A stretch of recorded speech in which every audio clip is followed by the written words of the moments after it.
Hello दोस्तों, कैसे हैं आप लोग। एक बार वापस से आपका स्वागत है मेरे चैनल में। आज हम आपके लिए लेके आए हैं राजस्थान पॉलिटी का एक और टॉपिक का नाम है हमारे राज्य वित्त आयोग, अंग्रेजी में जिसे कहते हैं स्टेट फाइनेंस कमीशन। ये एक संवैधानिक आयोग है और आज इसके बारे में पूरी तरह से चर्चा करेंगे।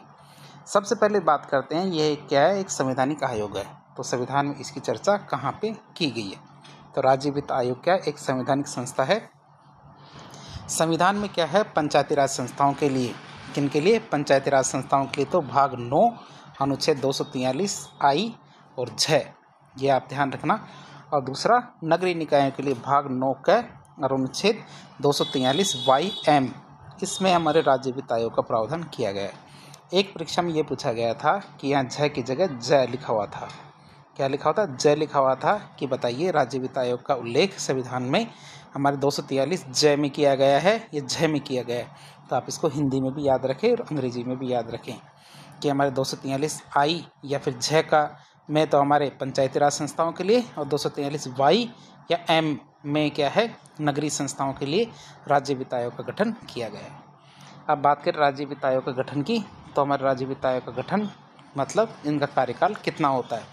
इनका कार्यकाल गठन होने के बाद 5 वर्ष के लिए इनको गठित किया जाता है। अब बात करें राज्य वित्त आयोग की, तो राज्य वित्त आयोग में नियुक्ति की, तो राज्य वित्त आयोग के अध्यक्ष और सदस्य, ध्यान रखना, राज्य वित्त आयोग के अध्यक्ष और सदस्य दोनों की नियुक्ति हमारे मंत्रिपरिषद की सलाह से कौन करता है? राज्यपाल करता है। ध्यान रखना इस बात का कि राज्य वित्त आयोग के अध्यक्ष और सदस्यों की नियुक्ति क्या मंत्रिपरिषद की सलाह से राज्यपाल के द्वारा की जाती है। अब इसमें कौन कौन सदस्य हो सकते हैं? तो राज्य वित्त आयोग में एक तो अध्यक्ष हो सकता है, उसके अलावा 4 सदस्य और भी हो सकते हैं। तो ध्यान रखना, एक तो अध्यक्ष हो सकता है और 4 सदस्य हो सकते हैं। अब बात करें इनकी योग्यता की कि अध्यक्ष और जो सदस्य होंगे उनकी क्या योग्यता होगी। तो 2 सदस्य तो इसमें न्यायिक पृष्ठभूमि से होने चाहिए। क्या 2 सदस्य तो हमारे क्या होने चाहिए? न्यायिक पृष्ठभूमि से, या फिर मतलब कोई जज होने चाहिए, रिटायर्ड जज या कार्यरत जज होने चाहिए, मतलब न्यायिक पृष्ठभूमि से होने चाहिए। एक सदस्य हमारा लेखा मामलों का विशेषज्ञ होना चाहिए। एक सदस्य कैसा होना चाहिए? लेखा मामलों का विशेषज्ञ होना चाहिए। और एक सदस्य हमारा आर्थिक मामलों का विशेषज्ञ होना चाहिए। एक सदस्य कैसा होना चाहिए? आर्थिक मामलों का विशेषज्ञ होना चाहिए। ध्यान रखना, 4 सदस्य हो सकते हैं। चारों सदस्यों की योग्यता आपको बता दी कि 2 सदस्य तो हमारे न्यायिक पृष्ठभूमि से होना चाहिए, एक सदस्य हमारे लेखा मामलों का विशेषज्ञ, तो दूसरा सदस्य क्या है, हमारे आर्थिक मामलों का विशेषज्ञ होना चाहिए। अध्यक्ष के पद के लिए किसी भी योग्यता का कोई उल्लेख नहीं किया गया है, आप इसे याद रखेंगे। जो हमारे वित्त आयोग है, राज्य वित्त आयोग, तो इसके अध्यक्ष की योग्यता का उल्लेख नहीं किया गया है। अब बात करें त्यागपत्र की, तो राज्य वित्त आयोग के अध्यक्ष और सदस्य अपना त्यागपत्र किसको देते हैं? ये राज्यपाल को अपना त्यागपत्र देते हैं। त्यागपत्र की बात करें तो राज्य वित्त आयोग के अध्यक्ष और सदस्य क्या है, अपना त्यागपत्र किसको देते हैं? राज्यपाल को देते हैं। अब बात करें अध्यक्ष और जो सदस्य है इनको हटाने की क्या प्रक्रिया है, तो बात करें तो राज्य सरकार क्या है, मंत्रिपरिषद की अनुशंसा पर राज्यपाल के द्वारा इनको हटाया जा सकता है। हटाता तो कौन है? राज्यपाल ही हटाता है, लेकिन कैसे हटा सकता है? तो राज्य सरकार या फिर हमारे मंत्रिपरिषद की अनुशंसा पे इनको हटाया जा सकता है। अब हम बात करेंगे जो हमारा राज्य वित्त आयोग है, ये प्रतिवेदन देते हैं। तो आयोग के द्वारा वार्षिक प्रतिवेदन राज्यपाल को दिया जाता है। क्या है? हमारे वार्षिक प्रतिवेदन किसको दिया जाता है? राज्यपाल महोदय को दिया जाता है, जिसे राज्यपाल राज्य विधानमंडल के समक्ष रखवाते हैं। क्या? जिसे राज्यपाल क्या राज्य विधानमंडल के सामने रखवाते हैं, आप इसे याद रखेंगे। अब हम बात करेंगे राज्य वित्त आयोग के कार्यों के बारे में। आपसे पूछ लिया जाए राज्य वित्त आयोग क्या कार्य करता है, तो इसके बारे में आपको पता होना चाहिए, फंक्शंस के बारे में। तो पहला कार्य है हमारे राज्य और पंचायतों के बीच, क्या राज्य और पंचायतों के बीच वित्तीय संसाधनों का वितरण तय करना कि वित्तीय संसाधन किस प्रकार से तय हो। तो राज्य सरकार को यह सलाह देना कि पंचायतों को करों, शुल्कों और उपकरों आदि का कितना हिस्सा दिया जाना चाहिए। ये कौन तय करता है? हमारा राज्य वित्त आयोग। दूसरा कार्य हमारे पंचायतों को वित्तीय सहायता की आवश्यकता का आकलन करना कि पंचायती राज संस्थाओं को कितनी वित्तीय सहायता की जरूरत है, तो ये भी हमारे राज्य वित्त आयोग ही तय करता है। मतलब पंचायतों को अनुदान मतलब ग्रांट एड देने के लिए आवश्यक सिफारिशें करना, ये भी हमारे राज्य वित्त आयोग के कार्य हैं। राज्य सरकार को कर लगाने के लिए पंचायतों को सशक्त बनाने की सलाह देना। क्या? राज्य सरकार को कर लगाने के लिए पंचायतों को सशक्त बनाने की सलाह देना कि पंचायतों को हम सशक्त बनाएं, किन मामलों में वो कर लगा सकती है। मतलब पंचायतों को कौन कौन से कर, शुल्क आदि लगाने की अनुमति दी जाए, इस पर सुझाव देती है राज्य सरकार को। फिर राज्य क्या राजस्व संग्रहण के तरीके सुझाना, क्या राजस्व संग्रहण किस तरह से किया जा सकता है, इसके तरीके सुझाना भी इसका कार्य है। पंचायतों के आय बढ़ाने के लिए बेहतर तरीके सुझाना, क्या पंचायतों के आय बढ़ाने के लिए बेहतर तरीके सुझाना भी इसका कार्य है, राजस्व संग्रहण के तरीके। बात करें स्थानीय निकायों की, क्या स्थानीय निकायों की वित्तीय स्थिति का मूल्यांकन करना, इसमें क्या पंचायतों और नगरपालिकाओं की, क्या पंचायतों और नगरपालिकाओं की आर्थिक स्थिति का विश्लेषण कर सुधार की सिफारिशें देना, क्या पंचायतों और नगरपालिकाओं की आर्थिक स्थिति का विश्लेषण करके सुधार की सिफारिशें देना। फिर राज्य सरकार की रिपोर्ट प्रस्तुत करना, क्या राज्य सरकार की रिपोर्ट प्रस्तुत करना भी इसका कार्य है। मतलब आयोग का एक विस्तृत रिपोर्ट बनाकर, आयोग क्या है एक विस्तृत रिपोर्ट बनाकर राज्यपाल को सौंपता है, जिसे राज्य विधानसभा में प्रस्तुत किया जाता है। तो हमने राज्य वित्त आयोग के कार्य देखे। अब हम देखेंगे राज्य वित्त आयोग में अब तक कौन कौन से सदस्य रहे हैं उनके बारे में। तो हमारे पहले अध्यक्ष कौन है, हमारे श्री कृष्ण कुमार गोयल, ये हमारे पहले वित्त आयोग के अध्यक्ष थे। इनकी सिफारिश थी कि राज्य के शुद्ध कर राजस्व का 2.18% स्थानीय निकायों को वितरण किया जाना चाहिए। दूसरे हमारे अध्यक्ष रहे हमारे कौन, दूसरे वित्त आयोग के श्री हीरालाल देवपुरा। और हीरालाल देवपुरा की बात करें तो हीरालाल देवपुरा एकमात्र ऐसे मुख्यमंत्री है जो राज्य वित्त आयोग के अध्यक्ष भी रहे हैं। तो ये कौन है, हमारे हीरालाल देवपुरा। तो इन्होंने क्या सिफारिश की कि राज्य के शुद्ध कर राजस्व का 2.25% स्थानीय निकाय को दिया जाना चाहिए। तो आप अवधि या कार्यकाल भी देख सकते हैं, 5-5 साल के लिए बने। तीसरे अध्यक्ष रहे हैं हमारे कौन, श्री मानिकचंद सुराणा। तीसरे अध्यक्ष कौन हमारे तीसरे वित्त आयोग के श्री मानिकचंद सुराणा, ये 2005 से 2010 के लिए रहे थे। इन्होंने क्या सिफारिश दी कि राज्य के शुद्ध कर राजस्व का 3.50% स्थानीय निकायों को वितरण किया जाना चाहिए।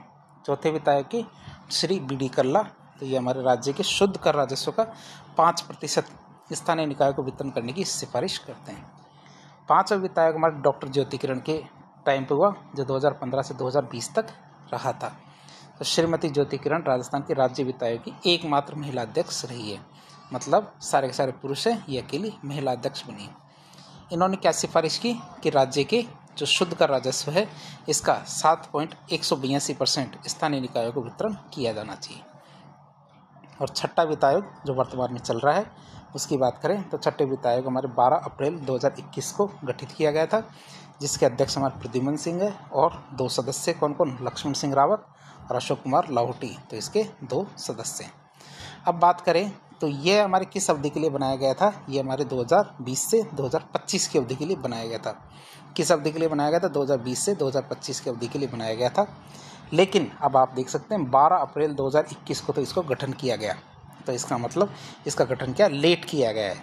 तो लेट किया गया तो सरकार ने थोड़ा जल्दबाजी में, सरकार ने क्या किया, थोड़ा जल्दबाजी में कहा एक काम कीजिए आप, जो हमारी छठे वित्त आयोग है जिसको कहा गया कि आप एक काम कीजिए कि आप 5 साल की सिफारिशें मत दीजिए।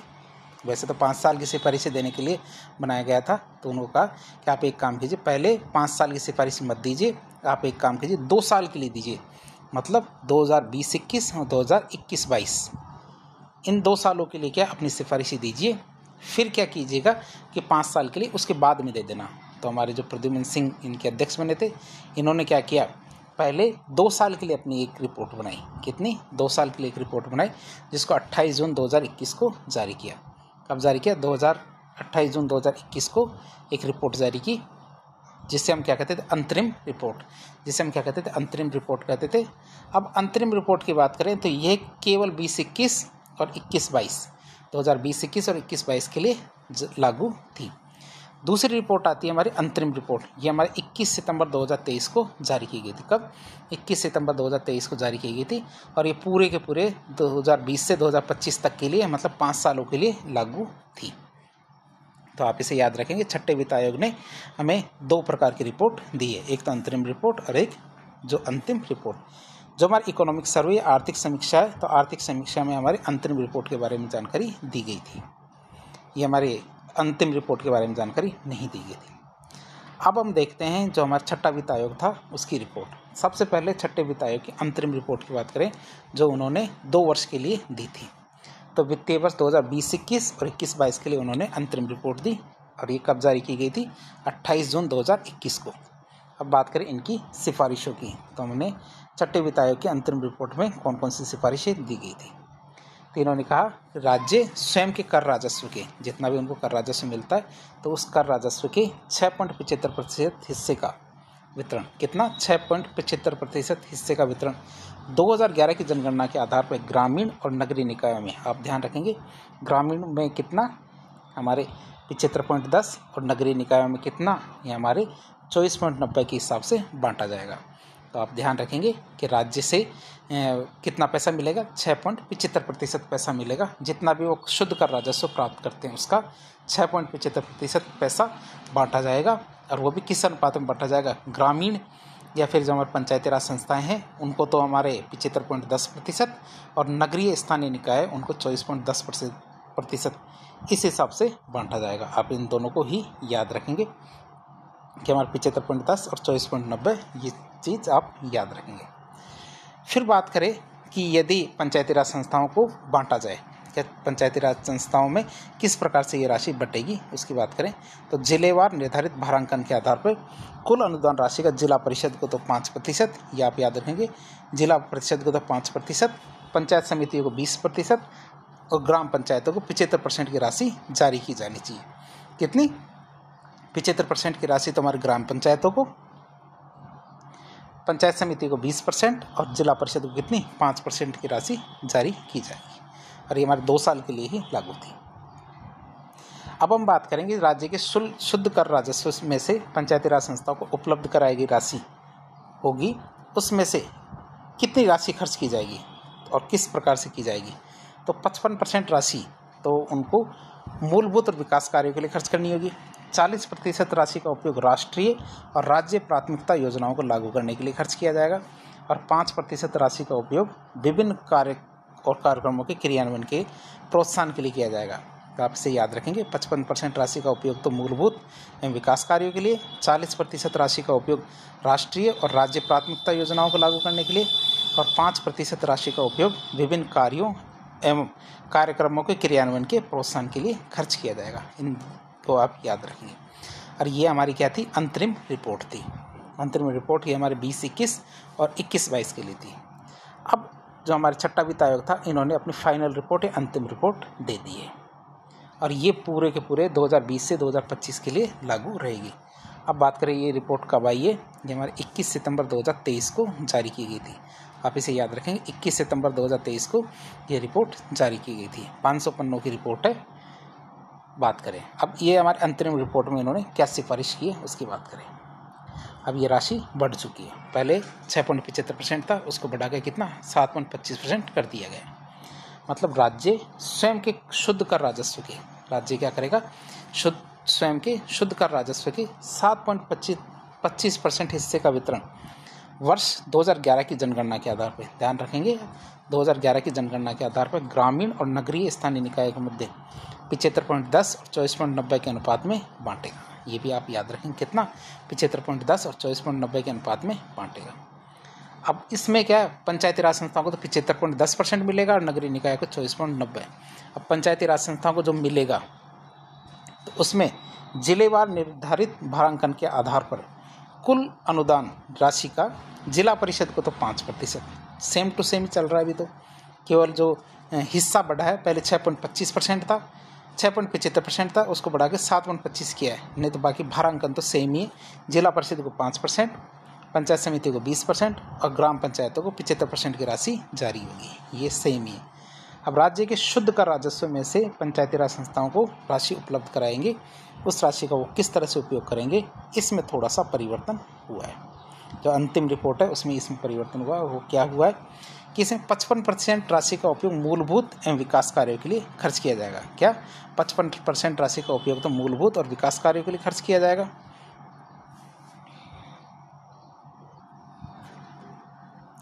और 40% राशि है, 40% राशि का उपयोग राष्ट्रीय और राज्य प्राथमिकता जो योजनाएं होती है उनको लागू करने के लिए खर्च किया जाएगा। तो 55% राशि का उपयोग तो हमारे मूलभूत और विकास कार्यों के लिए, 40% राशि का उपयोग राष्ट्रीय और राज्य प्राथमिकता योजनाओं को लागू करने के लिए खर्च किया जाएगा। 2% राशि है, इसका उपयोग लैंगिक रूप से समावेशी योजनाएं बनाने या कार्यक्रम करने के लिए खर्च किया जाएगा। कितना 2% राशि का उपयोग लैंगिक रूप से समावेशी योजनाएं और कार्यक्रम बनाने के लिए खर्च किया जाएगा। और हमारे 3% राशि का उपयोग किस में किया जाएगा? स्वयं की आय वृद्धि में उपयोग करने के लिए, कि पंचायतें अपनी आय में बढ़ोतरी कर सके, इसके लिए खर्च किया जाएगा। तो आप इसको देख सकते हैं, तो आप इसको याद भी करना आपको। 55% राशि का उपयोग तो मूलभूत और विकास कार्यों के लिए, 40% राशि का उपयोग राष्ट्रीय और राज्य प्राथमिकता योजनाओं के लिए, 2% राशि का उपयोग लैंगिक रूप से समावेशी योजनाएं या कार्यक्रम बनाने के लिए, या फिर हमारे 3% राशि का उपयोग क्या स्वयं की आय वृद्धि के लिए किया जाएगा। टोटल 100% हो गया। ये तो हमने किसके लिए देखा? ये तो हमने ग्राम पंचायतों के लिए या फिर पंचायती राज संस्थाओं के लिए देखा। अब हम देखेंगे शहरी स्थानीय निकाय है उनके लिए क्या है।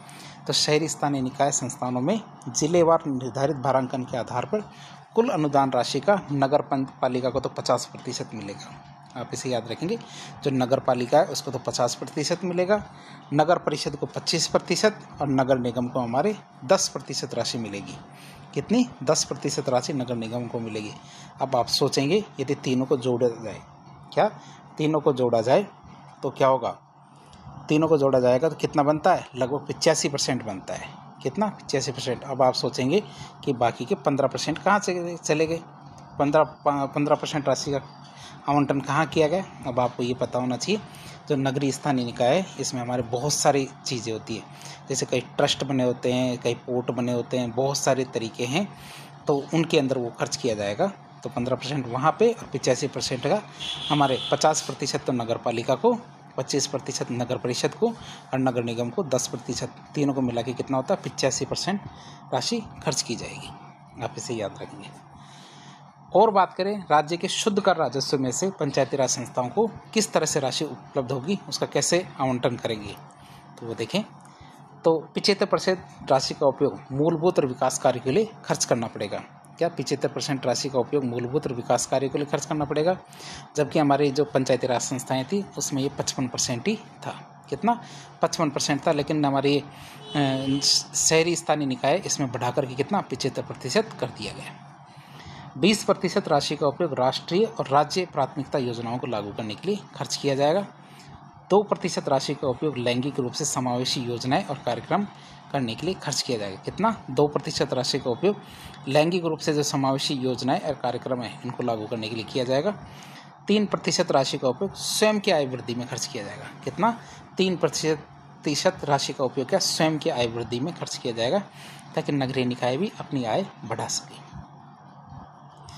अब हम देखेंगे, यदि ओवरऑल देखा जाए तो एक समस्या सबसे बड़ी आती है, जो राशि का आवंटन है वो यदि जिलों के अनुसार देखा जाए, तो जिलों के अनुसार देखा जाए तो जैसे हमारा जैसलमेर है, क्या जैसलमेर है, या फिर हमारा जयपुर है, या फिर हमारा दौसा है, तो आप सोचेंगे कि इनकी जो पंचायतें हैं, इनकी जो नगर निगम है, इनकी जो नगर पालिकाएँ हैं, इनको क्या समान राशि आवंटित की जाती है? तो आप इसका जवाब होगा नहीं। प्रत्येक जिले को राशि का आवंटन अलग अलग प्रकार से किया जाता है। अब आप सोचेंगे जब अलग अलग प्रकार से किया जाता है तो वो क्या आधार होगा इसका, कि जिलों में राशि का आवंटन करने का आधार क्या होगा, ये भी आपको पता होना चाहिए। तो राशि का आवंटन जिला अनुसार किया जाएगा, लेकिन उसके लिए आधार क्या होगा? पहला आधार रहेगा जिले की जनसंख्या, कि जिले की जनसंख्या कितनी है, इस आधार पर उसको 40% वेटेज या भारांकन दिया जाएगा। फिर जिले का क्षेत्रफल कितना है, इस बात को भी हमारे 25% भारांकन दिया जाएगा। फिर उस ज़िले में हमारे SC और ST की जनसंख्या कितनी कितनी है, तो इसको हमारे 5% का भारांकन दिया जाएगा। फिर ज़िले के अंदर बालिका शिक्षा के लिए किस तरह की प्रगति हुई है, उसको भी वेटेज या भारांकन दिया जाता है, और वो कितना दिया जाएगा? 5%। बालिका शिक्षा है उसके लिए 5% का भारांकन दिया जाएगा। फिर सामाजिक आर्थिक और जातिगत जनगणना SECC 2011 थी, इसके आधार पर हमारे 10% भारांकन दिया जाएगा। किसको? सामाजिक आर्थिक और जातिगत जनगणना को। फिर और एक आता है हमारा औसत राजस्व जुटाना, मतलब एवरेज रेवेन्यू मोबिलाइजेशन, इसके लिए 10% राशि का आवंटन या भारांकन किया जाएगा। तो हमने ये चीज़ देखी, ये 7 पैरामीटर थे आधार, जिनके अनुसार जिले अनुसार राशि का आवंटन किया जाएगा। आप इसको स्क्रीन को रोक के बार बार चीज़ें देख सकते हैं। अब जो हमारे पंचायती राज संस्थाएं हैं उनको कैंप और कैंपेन के लिए, मतलब कोई शिविर बनाने के लिए या फिर कोई अभियान चलाने के लिए राशि का आवंटन किस प्रकार से किया जाएगा। प्रत्येक ग्राम पंचायत को हर साल 1 लाख रुपए की राशि दी जाएगी। प्रत्येक पंचायत समिति को 2 लाख रुपए की राशि वार्षिक रूप से दी जाएगी और प्रत्येक जिला परिषद को 3 लाख रुपए की राशि वार्षिक रूप से दी जाएगी। और ये राशि क्यों दी जाती है? क्योंकि जो हमारे पंचायत समितियाँ, ग्राम पंचायत या जिला परिषद है, कई प्रकार के कैंपेन चलाती है, जैसे बालिका शिक्षा के लिए, जो हमारे बाल विवाह को रोकने के लिए कई प्रकार के जो कैंपेन चलाती है, उनके लिए राशि का आवंटन होगा, तभी वो इस प्रकार के कैंपेन चला पाएगी। तो आप इसे याद रखेंगे कि प्रत्येक ग्राम पंचायत को तो 1 लाख रुपये, प्रत्येक पंचायत समिति को 2 लाख रुपये और जिला परिषद को कितनी 3 लाख रुपये की राशि का आवंटन किया जाता है। तो इस तरह आज के लेक्चर में हमने राज्य वित्त आयोग के बारे में जानने की कोशिश की। तो इस प्रकार के इन्फॉर्मेटिव वीडियो देखने के लिए हमारे चैनल से जुड़े। वीडियो यदि पसंद आता है तो वीडियो को लाइक करें, चैनल को सब्सक्राइब करें, अपने दोस्तों के साथ शेयर करें। धन्यवाद।